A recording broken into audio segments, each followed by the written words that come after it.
حضرت سیدنا یوسف بن حسین رحمۃ اللہ علیہ فرماتے ہیں کہ ہم نے حضرت ذوالنون مصری رحمۃ اللہ علیہ کو فرماتے ہوئے سنا کہ میں ایک بار لبنان کی پہاڑیوں میں سفر پر تھا۔ چلتے ہوئے مجھے ایک درخت نظر آیا۔ اس درخت کے قریب ایک چھوٹی جھونپڑی کی طرح کا خیمہ تھا۔ یکایک اس خیمے سے ایک حسین و جمیل نوجوان نے اپنا نورانی چمکتا ہوا چہرہ باہر نکالا اور کہنے لگا، اے میرے پروردگار، میرا دل ہر حال میں گواہی دیتا ہے کہ تیری ہی ذات ایسی ہے جو تمام صفات کمالیہ سے متصف ہے۔ میرا دل اس بات کی گواہی کیوں نہ دے، کیونکہ میرے دل میں تیری محبت کے سوا کسی کی محبت نہیں۔ میں تو بس تجھ ہی سے محبت کرتا ہوں، اور مجھے افسوس ہے ان لوگوں پر جن لوگوں نے تیرے ساتھ محبت نہ کی اور کوتاہی کرتے رہے۔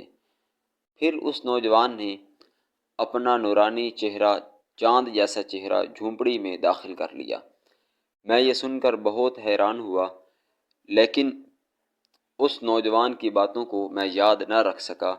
میں حیران و پریشان کھڑا ہوا تھا یہاں تک کہ فجر کی نماز کا وقت ہو گیا۔ اس نوجوان نے پھر اپنا چہرہ باہر نکالا اور چاند کو دیکھ کر کہنے لگا، اے میرے معبود حقیقی، تیرے ہی نور سے زمین و آسمان روشن ہیں۔ تیرا نور ہی تو اندھیروں کو ختم کرنے والا ہے۔ اے میرے رب، تیرا جلوہ ہماری آنکھوں سے حجاب میں ہے، یعنی پردے میں ہے۔ تیری معرفت اہل معرفت کو ہی ملتی ہے۔ اے میرے رحیم و کریم اللہ، میں اس رنج و الم اور غم میں تجھ سے ہی مدد مانگتا ہوں اور تجھ ہی کو ہی پکارتا ہوں۔ تو مجھ پر ایسی نظر کرم فرما کہ جیسی تو اپنے فرمانبردار بندوں پر اور نیک بندوں پر ڈالتا ہے۔ حضرت سیدنا ذوالنون مصری رحمۃ اللہ علیہ فرماتے ہیں، جب میں نے اس نوجوان کی باتیں سنی تو مجھ سے رہا نہ گیا۔ میں اس نوجوان کے پاس گیا اور اسے میں نے سلام کیا۔ جب میں نے اسے سلام پیش کیا تو اس نوجوان نے مجھے سلام کا جواب دیا۔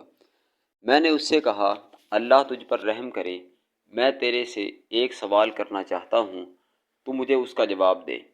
اس نے کہا، تم مجھ سے کوئی سوال نہ کرو، میں تمہیں کسی سوال کا جواب نہیں دوں گا۔ میں نے کہا، آپ مجھے سوال کرنے سے کیوں منع کر رہے ہیں؟ آخر کیا وجہ ہے؟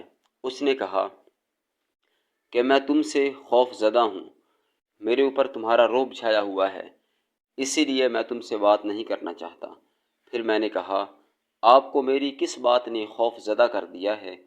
اس نے کہا کہ تم عبادت کے دنوں میں بیکار پھر رہے ہو، یعنی یہ تو عبادت کرنے کا وقت ہے اور تم بیکار پھر رہے ہو، اور آخرت کی تیاری کے لیے تم کچھ عمل نہیں کر رہے، تم نے صرف امیدیں لگا رکھی ہیں۔ حضرت ذوالنون مصری رحمۃ اللہ علیہ فرماتے ہیں کہ میں نوجوان کی یہ عجیب و غریب باتیں سن کر بے ہوش ہو گیا اور کافی دیر تک بے ہوش رہا۔ بالآخر جب سورج کی دھوپ تیز ہوئی، دن چڑھا، تو مجھے ہوش آیا۔ جب میں نے اپنا سر اٹھا کر ادھر ادھر دیکھا تو بہت حیران اور پریشان ہوا، کیونکہ وہاں تو نہ کوئی درخت موجود تھا اور نہ جھونپڑی تھی، اور نہ ہی وہاں کوئی مجھے نوجوان نظر آیا۔ خدا جانے یہ سب نوجوان، جھونپڑی اور درخت کہاں غائب ہو گئے۔ میں کافی دیر اسی طرح حیران و پریشان کھڑا رہا۔ اس نوجوان کی باتیں ابھی تک میرے دل اور دماغ میں گھوم رہی ہیں جو اس نے مجھ سے باتیں کی۔ پھر میں دوبارہ سفر پر روانہ ہو گیا۔